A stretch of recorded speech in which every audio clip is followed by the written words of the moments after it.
Hey, what's up? This is Kevin from Kevin's Barbecue Joints, and this one is so great. It's with Ian Timmons from Tom and Bingo's Barbecue in Lubbock, Texas. You might not have heard of Tom and Bingo's, or maybe you heard of it offhand. By the end of this, you'll have a firm understanding as to what Tom and Bingo's is all about and what Ian Timmons is bringing to this barbecue joint that opened in 1952. The story of Tom and Bingo's past and present involves a boy leaving home when he was 14, a cow, a lemonade stand, the Grateful Dead, fish, secret pizza making, Albert Barbecue in Denver, Jimmy Ho, Daniel Vaughn, Kelly Yandel, Goldie's Barbecue, and so much more. I promise you're going to love this one, and you're going to want to visit Lubbock and Tom and Bingo's.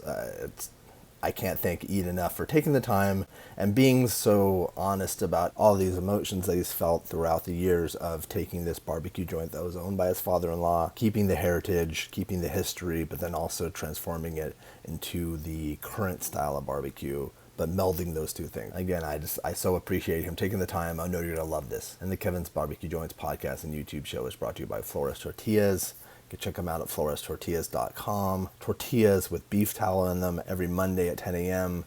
They drop on the website so you can order them. Again, that's florestortillas.com. I know you're going to love those. As well as we're brought to you by Centex Smokers. They're out of Luling, Texas. Pit builder. Michael Johnson can do just about anything. His lead time right now is about 12 to 14 months. Check him out at Centex_smokers on Instagram. Give him a follow. You're going to love his stuff. It'll be inspiring just to look at through Instagram, but if you're interested, give him a DM, get a quote. Again, that's Centex Smokers. In the end, thanks so much for listening. I super appreciate it, and I know you're going to love this interview with Ian. Good morning, Ian. How are you? Good. It's early morning and drinking a little cup of coffee. So it's my happy place. Yes, same with me. I got my coffee too. It's my day. It's my day off. So yeah, I'm good. Is it truly a day off for you? It's not a true day off, but Mondays I generally trim some briskets and do some paperwork, and that's about it. So it's a couple hours of work, but a good day off. Not too bad. So what are your hours right now at the restaurant? Yeah. So we'll go Tuesday through Saturday, 11 till we sell out. And Tuesdays it's just a kind of a burger day. It's like a prep day. I started doing the brisket cheeseburgers. Yeah, they look so good. Yeah, thank you. That's all we have on our menu for Tuesdays, and some sausage and our sides and stuff. But it's a prep day. It's our first day of the week, so we can't have brisket that day. I was wondering why you did Tuesday. Yeah. That makes sense. So that gives you kind of a little bit of breathing room. Yeah. So I mean, there's a better. I don't know how much detail you want me to go into, but of course, no. As much as you want. It's people are interested, and I think, and I could say this: a lot of people don't know a lot about you guys. So let's go into as much detail, and then we'll jump into, because I want to, like I had mentioned off camera, the history of Tom and Bingo's, and then your background, and also we had talked to you in a band, so I want to hear about that too. Cool. So so Tuesdays we do brisket. We basically, anything that, if we have any leftovers or anything, brisket or pork wise, we'll kind of heat that up and see what is still of quality that we can use. Okay. Historically, we used to have a double cook on Saturday, have a day off on Sunday, and then reheat those briskets back on Tuesday to have brisket again. But after I started to get into the food more, I didn't like to reheat anything, and we had to figure out something else. Gotcha. We figured out the burgers, and I was like, all right, we're going to try and have these burgers on Tuesdays. That'll give us not a double cook, because the double cooks are hard for us. Yeah. And we can have a really great burger and something a little bit different. And then we can increase our quality on both, Saturday and Wednesday when we have briskets for the first time of the week. How was that response to the cheeseburger? Oh, it was brutal. It was because I want to know, like, the response to a lot of stuff, because obviously yeah. The customer responses is kind of like it's been a big thing for my transition. But the burger response was pretty rough for a good while. People would come in and they've expected to have this for the last 65 years, and they've expected to have a chopped beef sandwich, right? Yeah, kind of. And we didn't have a chopped brisket sandwich for them, and they were like just mind blown. They thought that I was just ruining the whole. You destroyed everything. And I was like, well, have you tried this burger? It's a really good burger. It's a solid burger. And you know, some of them would leave and like just scoff at me, and Oh wow. and that's fine. You know, I understand where they're coming from, and I respect that. And but I wanted to, you know, I wanted to kind of get people out of their comfort zone a little bit, and because my intention was, you know, to increase the quality of you know, I had good intention. Yes. You know, it wasn't like I was just changing this so that I would ruin their day. Yeah, like this is my way, and there's thought behind it. Yeah, yeah. So after they tried the burger, which if they would get mad, I'd be like, I will give you this burger, just try it.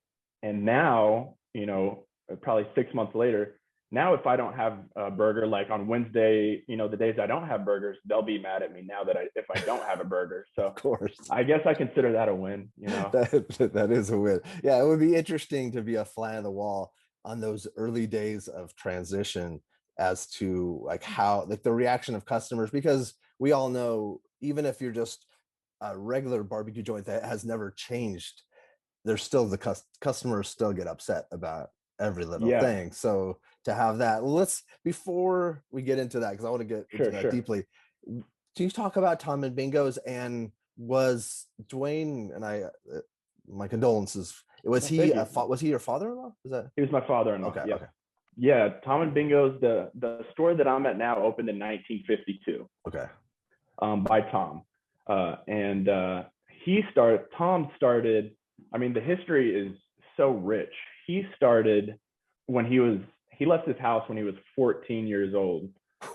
He moved out somewhere in East Texas. This history is so old, and Dwayne passed away so suddenly that I don't have all the facts like, you know, down. But I know enough. I've listened to stories enough. Yeah. I can give you the basic. But he moved out when he was 14, and him and his buddies, they couldn't make any money. They had a cow. They bought a cow, and they bought a whole cow, and they couldn't sell it. And well, actually, before that, well, this history is it's cloudy. No, this is all, but this is interesting already. Like they had a cow. yeah, they bought a cow to try and sell, and they couldn't sell it. They couldn't sell the cow, so they had to cook it, basically. Okay. So they started cooking it, and it started working a little bit better. But either before or after this, he worked at Shoemakers in the DFW area. Okay. And he kind of learned some stuff there. And Shoemakers is kind of where a lot of these barbecue joints today that you'll see, like Sonny Bryant and Doug's, and some of these, there's a lot of maybe Ernie's. I want to look at the research. I want to research into that now. Okay. Yeah, so they have, and Daniel Vaughn wrote a good article about the Shoemakers. You can look that up. Okay, I'll look it up. I must have missed it. Okay, cool. Yeah, and he explains it a lot better than I can. And he's kind of what got me. He called me to get some information on this a few years ago, and he's kind of what sparked this interest in me. So yeah, all these guys worked for Shoemakers, and they learned this. And if you go into a barbecue joint and you see a condiment table with like pepperoncinis and onions and pickles and sauce, they all kind of look similar. They probably have roots back to Shoemakers. Okay. So more than I've always been really intrigued with like the family trees and where people branched off from, because like the more recent stuff, like with La Barbecue and things, so you could know where all these different guys had worked, and then they branched off. And so that's interesting. But way back, it makes sense that there would have been places that they would have sparked. Yeah, this was, I think, back in maybe the 30s, 40s ish. Like, yeah, like it was insane. So, and don't quote me on all this. Go look at Daniel Vaughn's article. Okay, I'll put a link to it below for people. Yeah, it's a lot more accurate. Tom kind of started barbecuing that way. He couldn't get rid of his cow, so him and his third cousin Bingo, which is a nickname, started in Tyler, East Texas. Started selling barbecue But they And then slaughtered that first cow and I sold it. guess, yeah, I would hate to know any more details than I know That's about that. a I bet that was true ugly. farm to table, whatever. That's crazy. Yeah, Okay. yeah. And then they moved to Amarillo, and he met his wife there. And he was planning on selling barbecue until he made it to the ocean. He wanted to go see the ocean. Like So he's just the gonna, Pacific Ocean or the Gulf or yeah, one of the oceans. I'm not sure. Indian Ocean. Yes. Yeah. But Oh, interesting.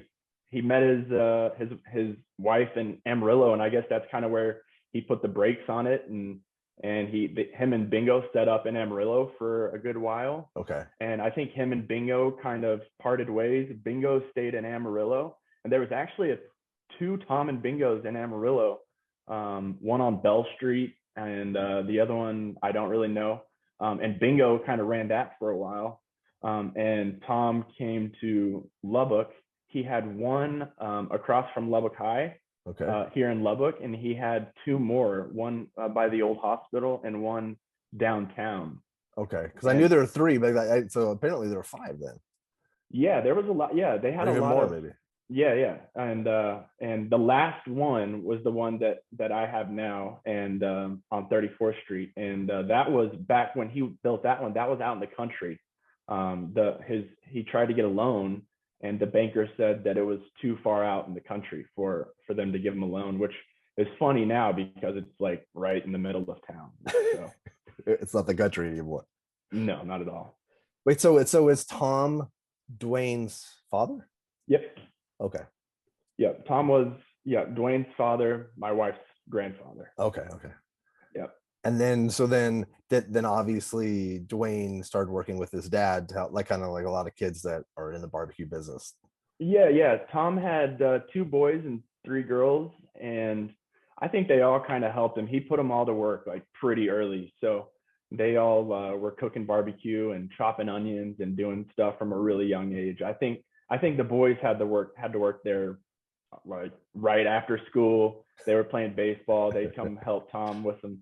That he'd get some free labor out of them. You want to And make sure they didn't leave at 14 and go off on their own somewhere. yeah, yeah, I guess so. Yeah. So did he build then like this location where did they build the pits by hand? Like and you don't have an offset, right? You have like a big brick pit, right? Or a cement Yeah, block pit? yeah, yeah. So yeah, they built those brick pits. It's Okay. some fire bricks, old school fire brick Both okay. pits that they built, and they they've been worked on a little bit, but they're the original brick pits, and it's kind of offset. I don't.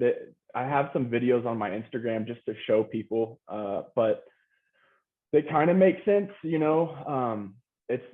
tough to cook on. It's not like an offset where it's nice and smooth. There's a lot of there. We gotta just adapt and moving things a lot. doing things. Yeah, we have like a fire trash can lid that we'll use to cover the box, and for airflow we use both of our doors, our side doors. So That makes sense.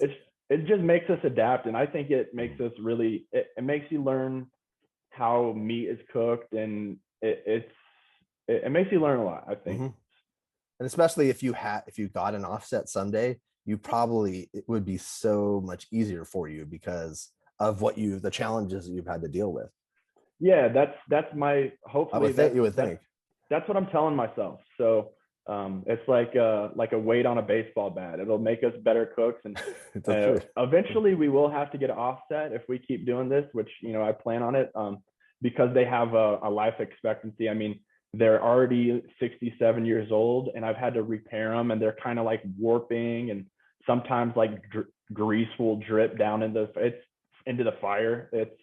They're crazy to cook on, but it's like a connection to a past world. So as hard as they are, I love them to death. And you can't get rid of that. No, I don't think so. No, I would never get rid of it. And I told myself, I told myself I'll cook on them until I can't anymore.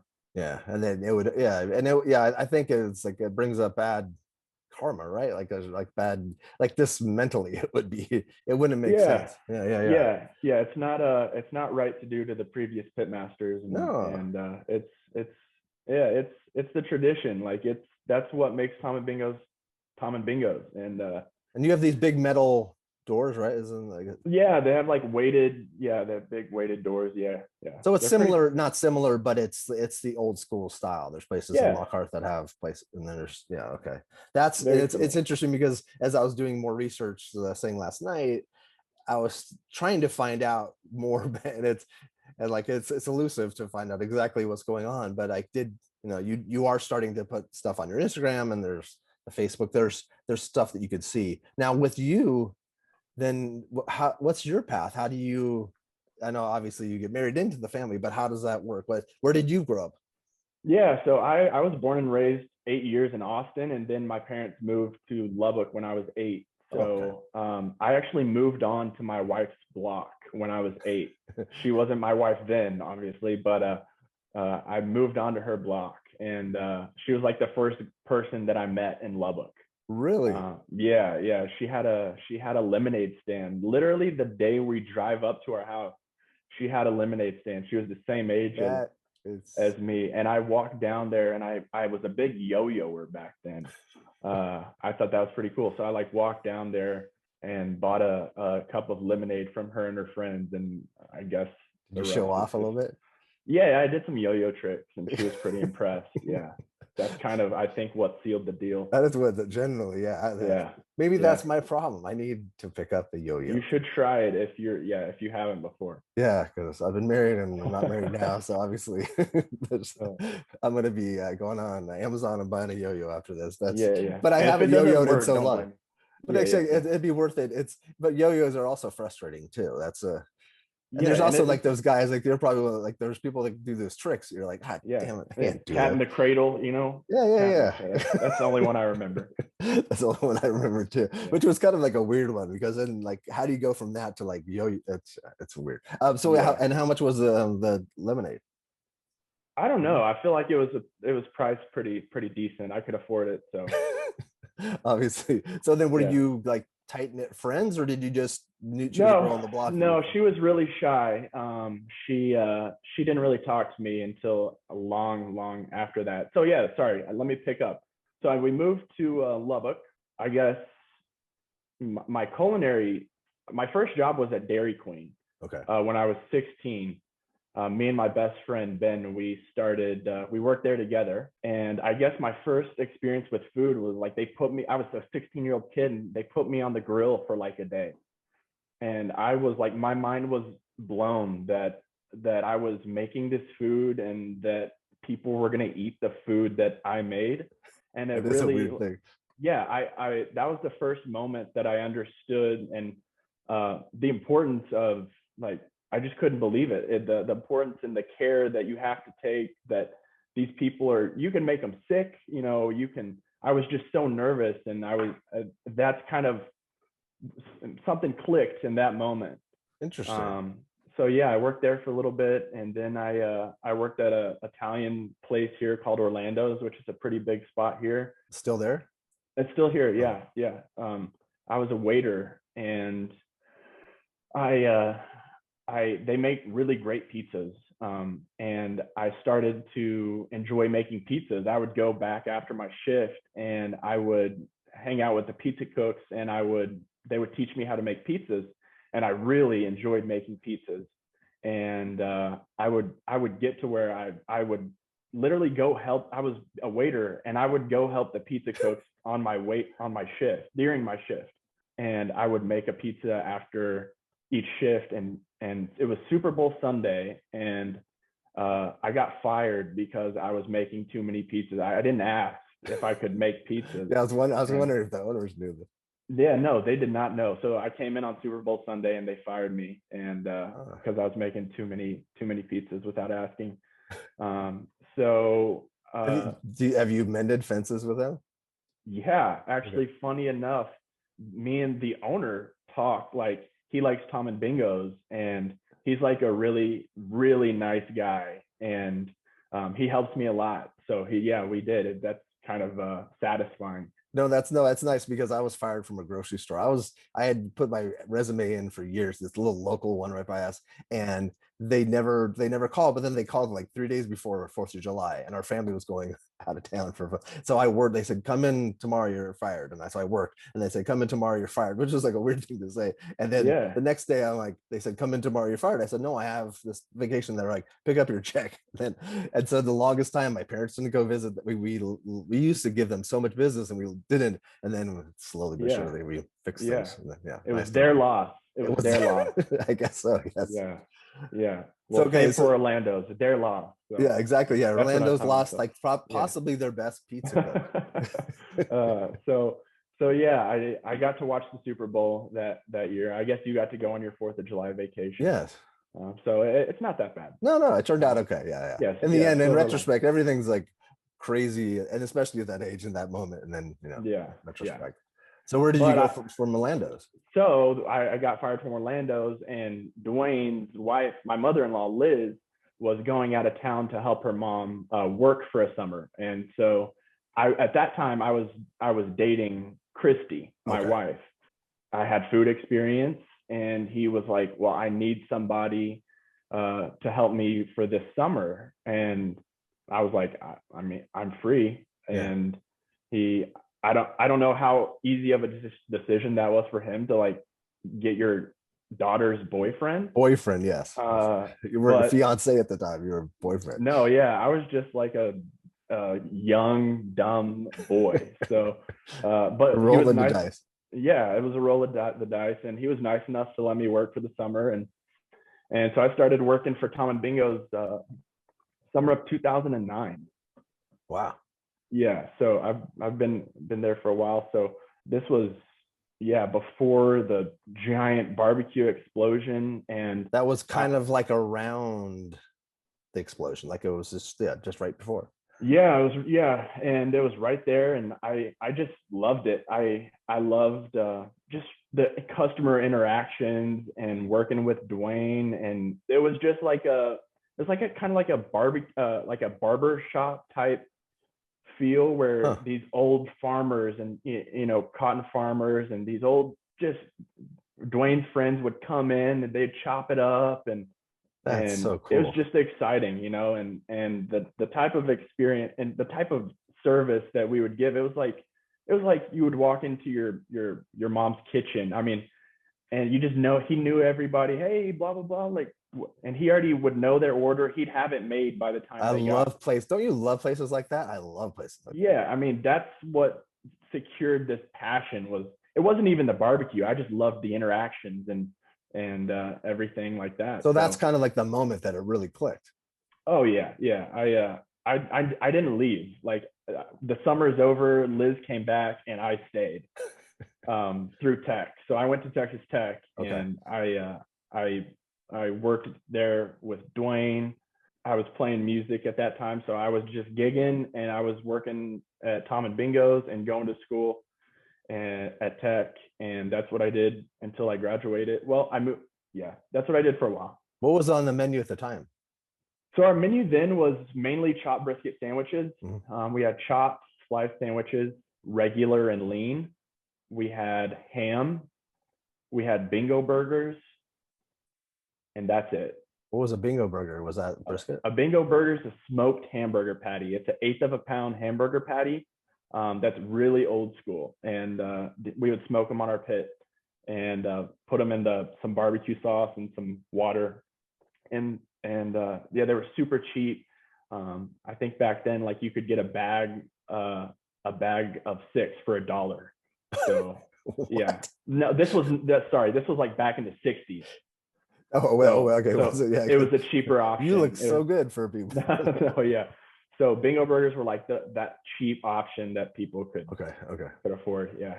But now it's because I was wondering too when I saw him. We'll get into Daniel's visit, but I saw he put eighth of a pound, and I'm like, what's going on? That's they're super weird, and they're so small because if you smoke anything bigger on the pit, it's just going to dry out. So it's really that perfect size of you can smoke it and then it's still kind of good. But that's another sandwich that I kept on the menu just to tie into our history and to that connect to the past. Nice. Type of thing. So it's not like something that I'm like it's not like I'm super proud of them, but it's just our connection to our history basically. And they are good. They are Yeah. good. It's Kelly, who came in with Daniel, kind of said it's um, like a White Castle type of taste. They're addicting. Yeah, it's more of an acquired taste, and Interesting. it's really funny because I'll still get customers that come in today that are like 65ish, and they'll still get two bingos, which is kind of like, that's kind of what kids get today, and that's because they got that when they went to Hutch, which is a junior high that's right down the street. And back in the 60s and the 70s, it was open campus for lunch at a junior high school. So these Wow. junior high kids would walk down and eat with Tom, and all they could afford was a bingo burger. So they loved these bingo burgers, and they just never graduated to the chopped brisket sandwich. So the bingo burger, is that the same as the cheeseburger, or No, it's the not, right? But you cheeseburger, still yeah. have the bingo burger on the menu? Yes, yeah, Okay, we okay. still have the bingo burger on the menu. The cheeseburger is something I keep the bingo burger on the menu, but to satisfy myself, I say, all right, here's my version of cheeseburger, or sorry, here's my version of the bingo burger. Gotcha. So I get to I kind of get to riff on that and say, here's the updated bingo burger, something like that. Okay, gotcha. Okay. So then the band, did you guys tour and stuff, or was that like just a kind of a local thing, or was that Yeah, no. So I played in a band called Mystic Mountain Revival. We were like a hippie jam band, nice? and we would just play a lot of Grateful Dead and Fish songs, and Killer. That's we cool. didn't tour or anything. We played in Lubbock. We kind of played in West Texas. We would do some gigs around West Texas, but we played in Lubbock bar scenes, and for the whole time we went through college. And I mean, the lead guitarist and singer was Randall, great musician. I mean, one of the best guitarists that still to this day that I've ever heard. He's so talented, and so I'm lucky that I got to play with him. Does And the guys. he have his own band now? No, he still plays. Like now he's in Denver. He's doing some bluegrass stuff. So he's super smart too.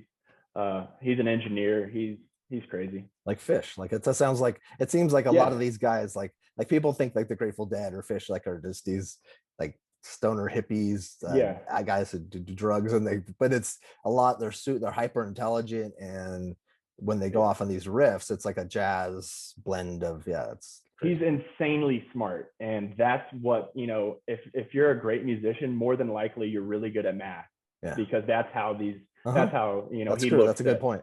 Yeah, I know him well enough that that's how he looks at the guitar. It's awesome, and I love to see him play guitar, and he's looking at the neck of the guitar, and he's just thinking about numbers and math equations. I'm like, all right, I must not. I'm You don't get it. maybe, yeah, I don't get Yeah. it. It's like those little Yeah, kids that could play piano at like 3 or something. It's like their brain yeah, shifts. yeah, So yeah. then were you with Christy the whole time?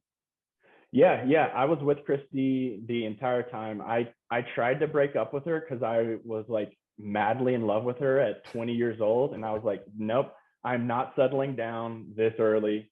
And I was like, I can't. I'm gonna have some fun. And I tried to break up with her, and I did, and I had a shift at Orlando's. This was, Yeah. pre yeah.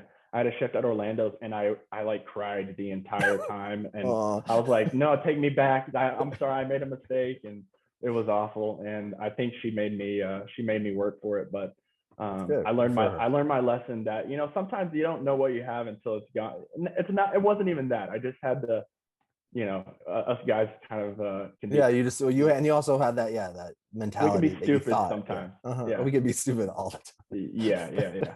So like right when I broke up with her, I was like, nope, that's my wife. I'm never doing that again. Wow, that's so funny. That's so Yeah, interesting that you met her at such a young age, and then at a lemonade stand. That's like such a great story. And yeah, yeah, yeah. I tried to date her in high school too, and I would like, she had a boyfriend, and I would openly flirt with her and like make fun of her boyfriend, and just like pick at her. We were in an art class together, and that's hilarious. I was always trying to date her, but it didn't work until later in life, which is a little bit later in life, which is probably for the best. So when did Obviously, you guys get married? we got married in I know. I apologize for asking that because I can't. That's not a good question. 2016 or 16, I think. You know the date 2016. probably. You don't need to know the year. Yeah. Yeah, July 10th. We just had our anniversary. So, happy anniversary! Cool. Thank you. So we got married in Keystone, Colorado. We moved off. Beautiful. Yeah, it was awesome. We moved off after I graduated, or it was like a year before I graduated. Me and Christy, we moved off to Denver. We wanted something. We wanted to move away from Lubbock. You know, we're both from Lubbock, and we were like, we got to go try something else out. Yeah, we got to go experience something else. So we moved to Denver. She got a really good job in the oil and gas stuff, and I got a job at Denver Biscuit Company in Denver. Oh wow! Which I don't know if you've heard of Denver. Yeah. No, I know all these biscuit companies. For some reason, I'm weird, fascinated with strange stuff. Yeah. So I still worked in food there. Denver Biscuit Company is still like an inspiration to me. They were an awesome company to work for. I learned a lot. We got to experience Denver and the food scene there, and we lived there for 3 or 4 years. I wanted to be a ski bum. You know, I just wanted to ski and work in the ski industry. And I did. I got to work for Vail Resorts, and it just wasn't what I thought it would be. So the whole time in Denver, I was always thinking about Tom Bingo's, and I would write down ideas that I had. I would read like restaurateur books. Huh. It was always just in the back of my mind enough to keep me interested. Once the ski industry thing didn't work out for me, we got to where we would do the same things in Denver. Like it got to where, you know, you got used to it. The new wore off. Yeah. And I just felt like I just wanted to go cook barbecue and do Tom and Bingo's. And Christy, she was able to keep her job. Yeah, I was wondering, like, was she able to train? Like, okay. Yeah, so she works. I'm actually in her office right now. So she works from home and she offices. So she got to keep her job with a really good company in Denver, and I got to move back here and do Tom and Bingo's. So when you came back, was it? And Dwayne was still alive at the time, right? Mm-hmm. Yeah. Okay. Yeah. So we moved back in June 2017, and he died July 15th. So like a month after we moved back, he just suddenly passed away. He was a little bit sick. Nobody thought he was gonna, you know, it was a little autoimmune disease that seemed pretty treatable. Nobody had any idea that it was that bad.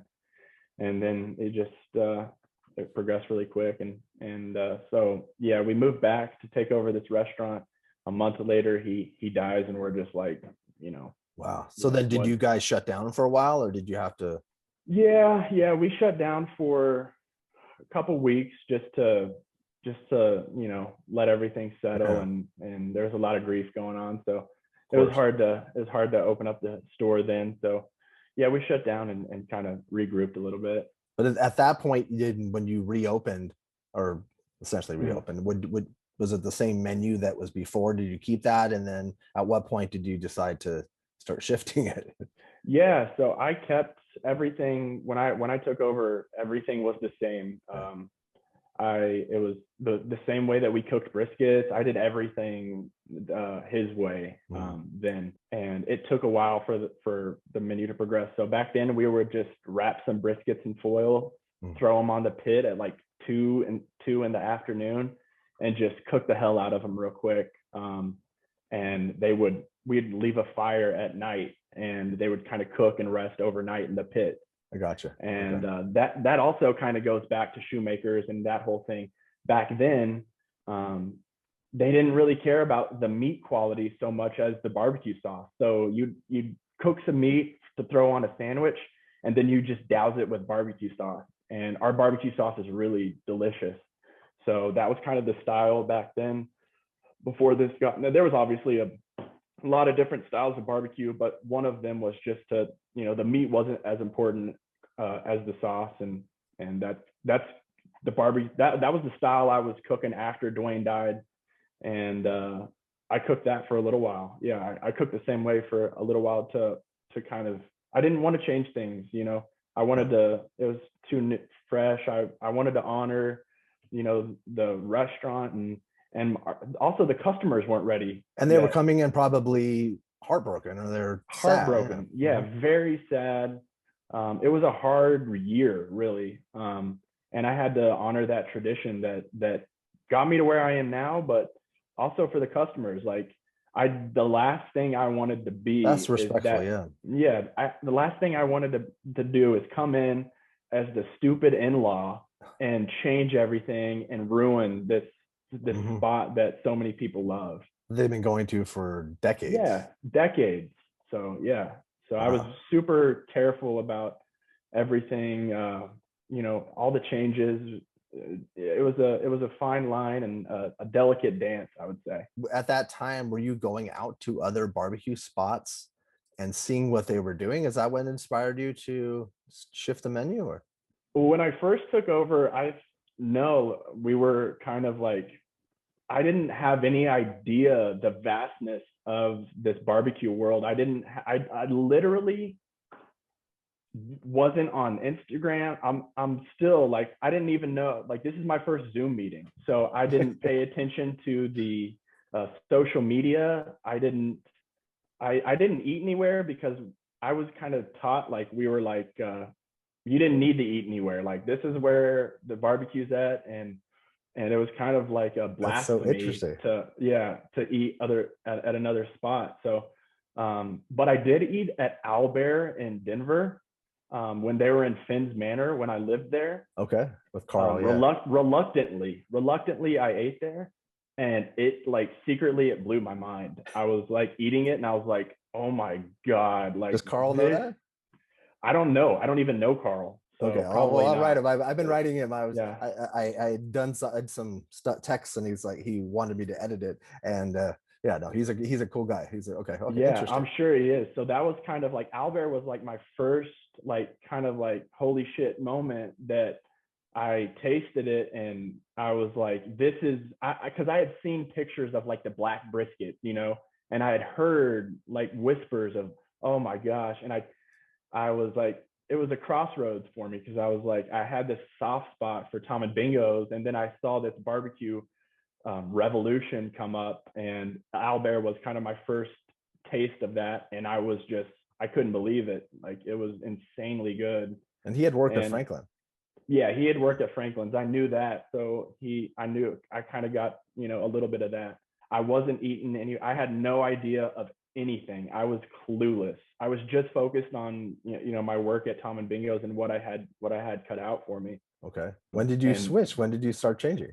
so yeah, after the dust had settled a little bit, after Dwayne died, and you know, me and Christy were able to talk a little bit more about it. You know, it was a source of, you know, it was a source of grief for Christy and my mother-in-law, and so we didn't really talk about the restaurant for like a year, because I was like wanting to try new things, and they were against it, and I, you know, understandably so. You know, that's Yeah. kind of who the store and Dwayne were tied. You know, they were one and the Yeah. same. So, but I had a vision of, you know, what I thought Tom and Bingo's could become, and I just wanted to start working on that.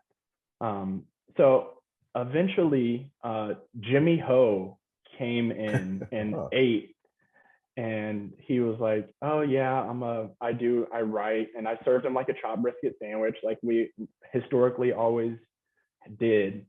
And he was like, yeah, I write for Texas Monthly. And I was like, oh, okay, well, I'm sure y'all are into like the black briskets or whatever. And I kind of blew it off, and then he tagged me in an Instagram post, and I go to his page, and he had, like, I don't know, like 30,000. yeah. And I was like, oh my god, like, what is going on here? And that is like what got me into this world, was when he came in, and I saw, like, that's when I got introduced to the Instagram barbecue scene, and I was like, you know, It's just my mind was, it's mind blowing. Yes, it yeah, is. my mind was blowing. And so that kind of like sparked it off. And I just kind of like, it was kind of like marinating in my head. I still kept everything the same. I might have like thrown some salt and pepper on some brisket, And I have pictures of like our brisket evolution. It's kind of hilarious. But customers would get mad if they saw like pepper on a brisket. Like they would call my mother-in-law and be like, "Hey, what is Ian doing down there? Oh, that's He's hilarious. yeah, there's something weird on the brisket." It was pepper, and They it's just get not. crazy pepper. Like they've had pepper on so many things in their life. Yeah. So it was a lot of that the first couple of years, and then Daniel called me for the Shoemaker interview, and I know by then I knew who Daniel was, and I knew who Daniel was. A backstory of him: me and Dwayne catered an event that he had in Lubbock, Huh. where he came and talked about kind of techniques and barbecue, and I actually Dwayne was running the store, and I went and catered the event that Daniel had, and he's sitting there talking about these techniques that I was definitely not using, and it was just like it was humiliating, but it also pushed me in the right direction, and like little hints where I was like, All these little okay, things that are, yeah, all these little things that are like working my psychology to finally accepting the new ways, I guess.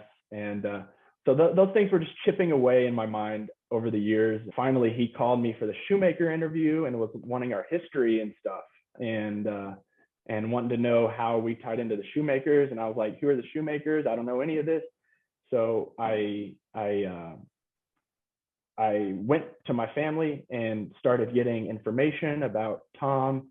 And that was just, again, like mind blowing. I was in the most insane situation where I was learning all this stuff as I just newly bought and took over a barbecue restaurant. So it was just a crazy and if it time. wasn't for Daniel, you wouldn't have even asked those questions, possibly. Yeah. Or found out randomly. Those things sparked it off, and it definitely would have been a long time. I could have still been cooking the same, who knows. But I looked into that for Daniel. I was on the phone with him. I told him all that I knew, and like that weekend I bought Aaron Franklin's masterclass and like binged it in like a day. I shut down the shop for the weekend and just drove to Austin. Like I told my wife, I was like, I gotta go. Like this thing is calling, the lame, cheesy thing. I was like, I gotta go to Austin. Went to Austin and went to Franklin's and Snow's and Law Barbecue and Styles Switch, and that just that just sparked everything. Opened the floodgates, right? Oh my God, you have no idea. So, I mean, as I was in line for Franklin's, I went in to buy a beer because you got to go in and buy a beer, and I couldn't believe, like, I was like, "Where's the seating? Like, where's the restaurant?" And they were like, "This is the restaurant." And I couldn't believe it that they were holding tight to basically what kind of Tom and Bingo's was. I was like, "This is like Tom and Bingo's." Because we have like zero seating. And you got one guy on the block. I just didn't think that it was going to be anything like that. Especially seeing the line and seeing what it is, you think that it's a massive operation. I thought it was going to be huge, a bunch of seating, and I was just giddy with excitement. So then did you start cooking that like thereafter? Did you start cooking differently, or did you try again? How much failure did you have doing this? So yeah, from then I realized, I was like, okay, I'm gonna start trying to do this, and slowly. I went and cooked with Dylan Taylor and Lane and Jalen and Johnny at Goldie's. They were doing classes. I think they still do classes, but they still offhand. I thought I was gonna buy an offset, and so I was like, okay, cool. I'll get to cook on an offset and kind of learn firsthand those techniques that they knew. So I went and cooked with them, and that got everything just progressed in my mind. And they were like, "What are you cooking on?" And I was showing pictures, and they were like, "That thing is that's cool." And so I was like, "What? I thought that you cooked the briskets on an offset. Like, I didn't know that it could be done on our pit." Well, have you seen Johnny White's Jerby? Have you seen his YouTube channel? Oh, for sure. Yeah. I I keep up with all that, and I watched y'all's interview too. Well, cool. Thank you. But it was interesting because when I was doing research for him, I found that cinder block offset and that reminds me of what because he created with like less than $200 a cinder block offset pit that Yeah. you could build in your backyard. And so you're kind of using those same thermodynamics or whatever. You're Yeah, using the yeah. same, yeah. Yeah, kind of, kind of. I bet that cinder block pit makes a little bit more sense than mine, even. So, Probably. No, yeah, because probably. Yeah. yeah, the way the smoke goes, yeah, it's But it but doesn't mean that yeah, you can't do that on what you have. Yeah. yeah, you definitely can do that. You just have to change up things a little bit, change things up a little bit, and so I thought but before then, before I went and cooked with those guys, I just thought that I had to have an Had to have offset. it. Yeah. Like I just, that's what you see. I just wanted. I finally accepted. I was like, all right, I'm gonna cook those briskets, and I'm gonna do it at Tom and Bingo's, and I'm gonna get an offset, and that's that. And then I went and cooked with those guys, and they were like impressed with the pits, and so honestly, they kind of helped me kind of mend that gap of like, okay, I can cook this way on my pits. And so then I was just like, all right, that's what I'm gonna try and do. Oh, interesting. Yeah. So I started then. That was maybe a year or two, maybe it was probably 2 years ago. Okay. So then I came back and I just started trying to cook on my pits like that. And yeah, a lot of failure. But the cool thing about what Tom and Bingo's was is that we were mainly known for chopped brisket sandwiches back Oh, then. so you could. So even if I cooked, a subpar brisket, I could chop it up and it would be fine. Yeah. So And it might be even better than yeah. So it worked out. And then as we kind of touched on in the beginning, when you started to transition to by the pound too? Like, was that odd for people? Because were they buying by the pound back then? No, it was all sandwich style, and it was honestly still sandwich style until I took the crew that we have now to DFW to go on a barbecue tour. Okay. And we realized like the plating was just beautiful, and like we went to Dane's, and obviously like that is just like aesthetically just perfect to look at. Yeah, so we were sandwiches, and just like, I mean, we would do plates and stuff, but I would do them on just like little 3-pound boats. And I was kind of like, even up until like recently, like within the year, I was kind of against it because I didn't want to like depart too far from what Tom and Bingo's does. So you had that in you too. Not only, it wasn't just the customers, but you have that in your being. Yeah. I mean, I fell in love with the old Tom and Bingo's, the second generation Tom and Bingo's. That's what I fell in love with. So yeah, I'm right there. I'm a little bit ahead of our customers. I had this idea of what we could do, but I still, like there's a big part of me that just wants to hold on to the old ways. And you probably will always. I will. Yeah, I'll always be that way. And that's kind of what makes Tom and Bingo. I have to constantly check my ego and check it's that running Tom and Bingo's is not about me, and it's not about what I want. I have to ask the customers, the community, and the store has its way of like, it's like a living thing, and nobody could understand it other than me. But I have to ask the store like permission, and there's always these very clear. Yeah, it's insane. There's always these really clear cut signs that, like, if I try something, there's always like a clear cut sign of like, no, don't do that, or yes, do that. And so I have to like, you kind of have to like put it up in the air and just like ask But that's great. Yeah, like it's like ask like an offering. Yeah, you have to like, yeah. And you have to ask, and maybe you're asking the past pit masters. Maybe there's, I don't know, some weird things happen up there at night when you're there cooking by yourself. So that's what I tell myself of, it's this living thing that if what I found is if I try and do something that I want to do, it's not going to work. And if I don't know. This is great. And I hope that, and I hope that people will get a chance to get to know you through this, because I want them to know Tom and Bingo's, but also too, I think it's important because it shows that you respect that heritage and that past, but you also like you want to introduce things that are current and that people like right now, but you also it's very, very, very important for you to respect what was there before. And I think a lot of people just buy a place and then they just make it their own. And I think a lot of people, all types of restaurants, try to shove people things down people's throats, and then they don't understand why it doesn't work, and it has to make sense and make Yeah, sense for the customer.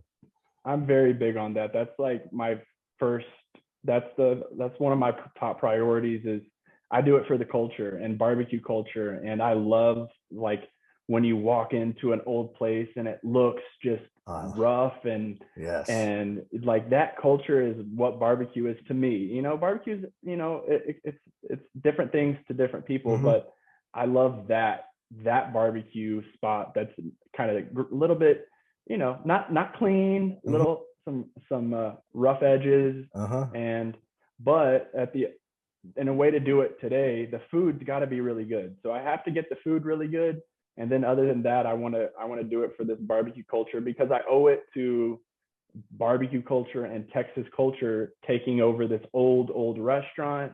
And if I was to change things, in my opinion, that would be a disservice to the culture that we get to. Like that's the exciting thing is keeping that culture alive and keeping history and memories Yeah. going. Like that's where the love and the passion comes in. And there's people that are bringing in their grandchildren, and there's multiple generations of people that are coming into your place, and they want to share that old experience with their kids or grandkids. Yeah, But yeah, also you're introducing things that I think it always blows my mind that there are places in Texas that haven't had like quote unquote craft barbecue, or haven't had that, and like yeah. you hadn't even like really. And it's so, to introduce that to people that haven't had that, that's a tough offering to do. It's difficult. It's not. Yeah, yeah, and it's still new. I mean, all of this craft barbecue stuff is still new. I mean, to you and me, it's not, but uh, to the normal customer that eats barbecue, it's this whole everything is still new, especially in Lubbock, yeah. So it's exciting. But But it must but also yes, be good because there's a lot of people rooting for you, because I was talking to Mallory last week, Heavy Maze, and it's this like she's like, yeah, Ian's such a great guy. And so it's that part of the community is wonderful. And then the fact that I oh, want to discuss, because Daniel Vaughn recently visited with Kelly Endell, two wonderful humans, and it's just that must have been an interesting experience. yeah, that was crazy. I'm still like reeling it. It's hasn't set in quite yet, because but real quick, yeah, Mallory and Arnis are amazing. Like Yes. they're such supportive people, and really everybody in the West Texas, uh, Ashley and Isaac at It Pitforks, and forks, yeah. the guys at Rahino and Andrew Hill at Oh, Hill. Like he's such a it's cool dude. I write him every so often. He's an artist too. It's just yeah, amazing. yeah, Yeah. yeah. He so like the scene here is really supportive and nice. But yeah, and generations of people come into Tom and Bingo's, and like that's one of the coolest things when a grandfather brings his grandkid and is like, Yeah. "Yeah, we used to come in here and eat sandwiches for 25 cents," and I'm I just love like, that. "Yeah, yeah, like yeah, yeah." So I mean, I hear that literally like 10 times a day. Though these used to be a quarter, and You're like, yeah, yeah, yeah, yeah, yeah, I'm like inflation. Yeah. yeah. So I don't know if No, they're getting that like, man, like you're charging a lot, I don't know. So yeah, well, that's when you're like, well, gasoline used to be, and yeah, yeah, everything that's what used I need to get. I a need to have the car. prices of Yeah, gasoline yeah. to the year. Yeah. Mhm. And just Rolodex that. Yeah, so that way Um, people can, yeah, because it is, there are places too. Yeah. When I know that I talked to somebody in North Carolina, I think it was at Stamey's, he had said that people got upset when I think he increased from like $3 to like 350. People like were like wanted to like break the doors down. They were so mad. yeah, yeah, yeah, yeah. It's wild. It's wild, So, especially when you have older customers. Yeah. So how was that? How was that visit? And what do you? I want people to know your menu too. That's very yeah, important. yeah. So the Daniel Vaughn visit was, I mean, I have been kind of expecting him for like 2 years since I've been cooking this way, like every day, you know, like you're just kind of like, I wonder if Daniel's going to come today. And so, like maybe 6 months ago, I was like, I give up. Like, I'm not, I can't focus on it anymore. And then sure enough, like it's the craziest timing because really we just kind of got all of our details ironed out like the week before he came. Literally, like our brisket cooks increased the quality like a week before he came. They were good, but we got them. We with the pits that I'm cooking on, it's a lot of you have to translate everything from like what you see on YouTube, like Jerby and Meat Church and Joe Yim, all those things that I watch on YouTube. On my pits, you can't. You got to translate it. So it took years to figure out, and like we just got our quality where I feel proud. Like a week before Daniel came in. That's how things work. That's how the I universe know works. it's so weird. And then I was working on a patio for extra seating, and I got that done the day he came in. So the first day it was open was the day he came in. So that's so crazy. It was so crazy. I looked up and it was Daniel Vaughn. I think I audibly said like, "Holy shit, it's Daniel Vaughn." And he was just so nice and supportive. And you just don't know because some food critics come in and they're like intimidating. Mm-hmm. And I just didn't know him. And he came in with Kelly and just, I was like, my hands were shaking. I had trying to put that plate together. I got it together and he seemed to enjoy it. And because they were eating on the patio, right? I think the photos that I saw. Yeah, he ate on the patio. Like I just got done like that morning with the table that he ate at. So they ate on the patio, and I got to kind of tell him our little short version of this and tell him our story, and they seemed interested. And it was just an honor to feed him. I mean, I just, and it was a weight lifted off. Like I just wanted to know his input. I wanted to know where I was, and it was just, yeah, it was insane. Well, I haven't talked to Daniel personally about it, but I talked to Kelly, who's an amazing friend, and she said that it was fantastic. Like that. Good. And the photos that I saw were just, I'm like, okay, this is what I thought it was, and it proves it, and that's killer. That's such a relief, right?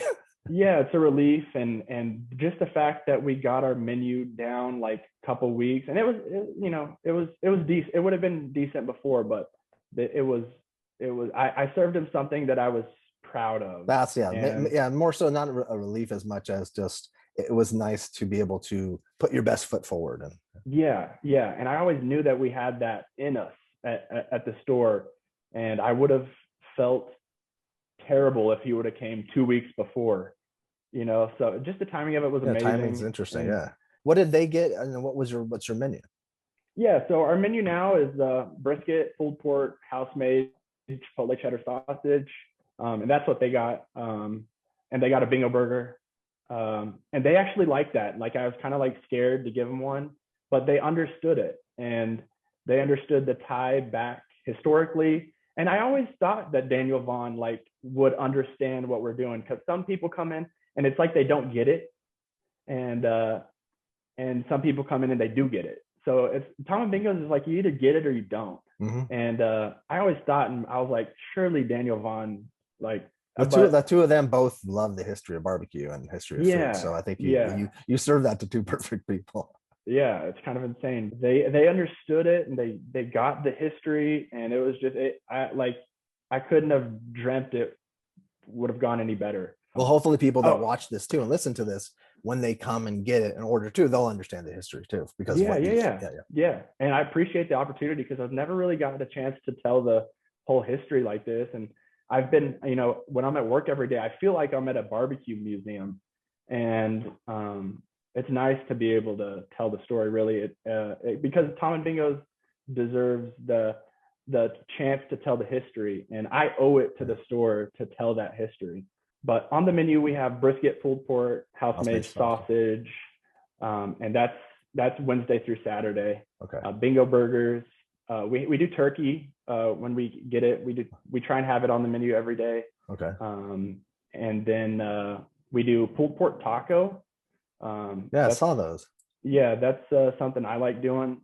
I like the Mexican culture and cuisine. I Mhm. really like so, and it's a way to sell pulled pork. You know, we have coleslaw and potato salad, and then we do like a little twist on banana pudding every week. We'll do something different with it. Okay. They had like a Elvis style, which is like peanut butter and honey and banana in like a banana pudding, which is really cool because like you eat it and you're like, oh, banana pudding, and then like a half a second later you think back on that like peanut butter and banana and honey sandwich that you ate as a kid. Yeah, yeah, yeah. So that's something I like to do is like if food can like spark a memory, A visceral that's memory, yeah. that's kind of Everything. like that's everything to us. Like we work on that nostalgia, and that's kind of what we try to hone in on. That's almost what you guys are. That's So you're yeah, the that's what manifestation of that. That's yeah, that. exactly. But now I saw too that you guys mix up the sides sometimes. So did you have like elotes or did you have like Yeah. okay. Yeah, so we'll do some sides when we're feeling when we have time and we're feeling like we want to do something, we'll do Yeah. something just as a special. And we do pork spare ribs on Fridays, and we do our brisket cheeseburgers on Tuesdays and Saturdays. Oh, Tuesdays and Saturdays. Okay. Yeah, Saturday we'll have the full barbecue menu with cheeseburgers. And you open at 11, right?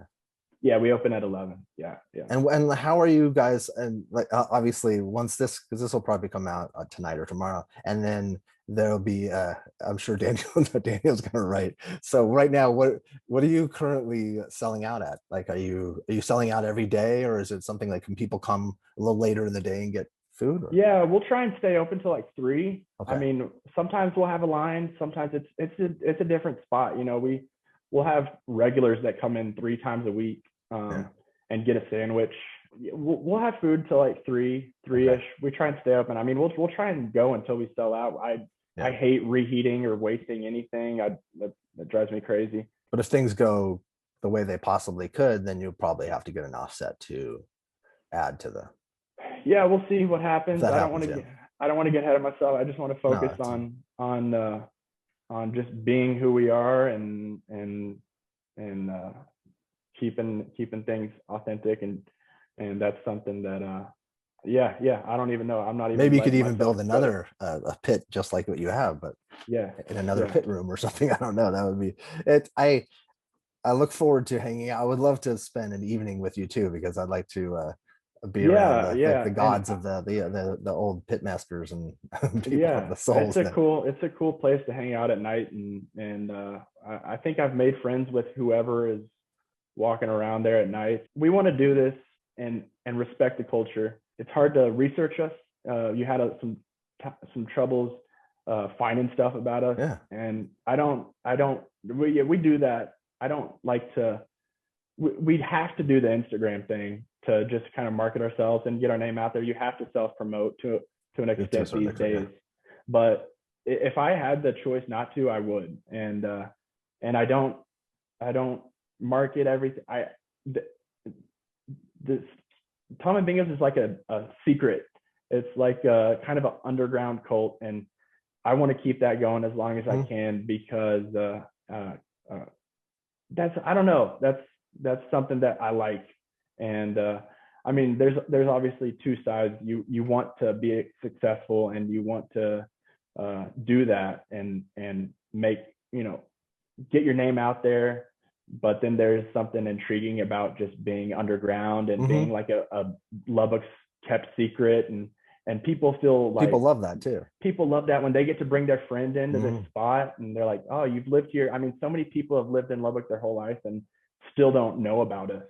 And I think that's, I don't know. I think that's I kind of love that. cool. No, I really love Yeah. that. And it's also too Tom and Bingo's. People probably the name itself confuses people. I think Yeah, for sure. it's kind of nice. I think that adds to, but eventually, the cat gets out of the bag everywhere. Like it just kind of things. Yeah. I mean, and we're not going to like stop that. Obviously we've been working really hard and we still have things we want to do. We're not even done. This is still the beginning for us, and that we can still get better. Yeah, And I'm still one to increase the quality of our barbecue and do different things. And that's great. and I just am focused on serving the community of Lubbock, and I don't want to look anything beyond that. That's good. I think it's best in life to do that too. Yeah, yeah, It doesn't make it's but also two people can, it's about 5.5 hours from Dallas. So there's a Yeah. number of places out in Lubbock. So it'd behoove people to come. They can come to visit and then maybe spend the night and then get to see go to other places. So it's destination. It's not something that's like, if this was in Austin, it could be overrun, but Lubbock's a little out of the way. So it does take, effort to get to where you are or to pass through. Yeah. So Yeah, it's, and there's a good little barbecue tour, for those guys who are traveling for barbecue. You can, yeah, I mean, Lubbock the past couple of years has yeah, really gotten. I mean, there's 5 spots, really good spots that you can hit over 2 days and yeah, yeah. have some really great barbecue Great out barbecue here.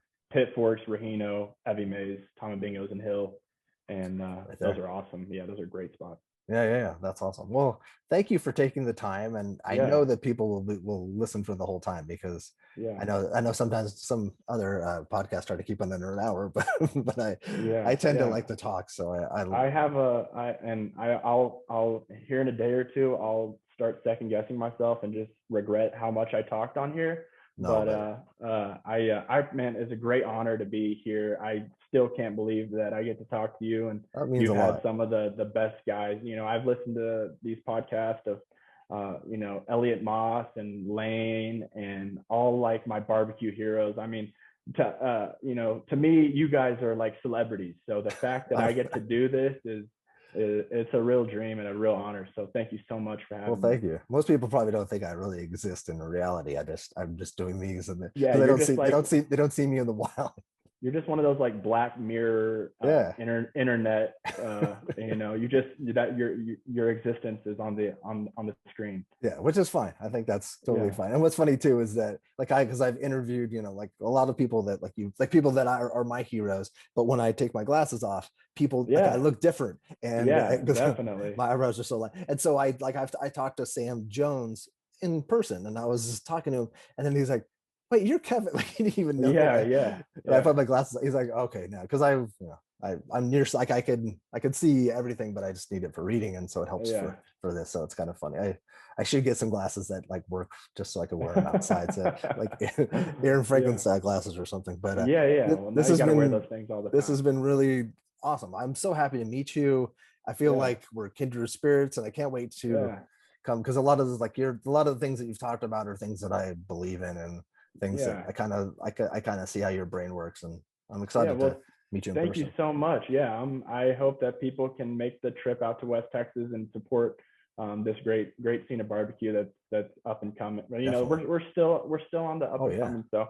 So yeah, man, it's been great. Thank you so much. All right. Thanks so much. All Take right, care. bye bye. Bye.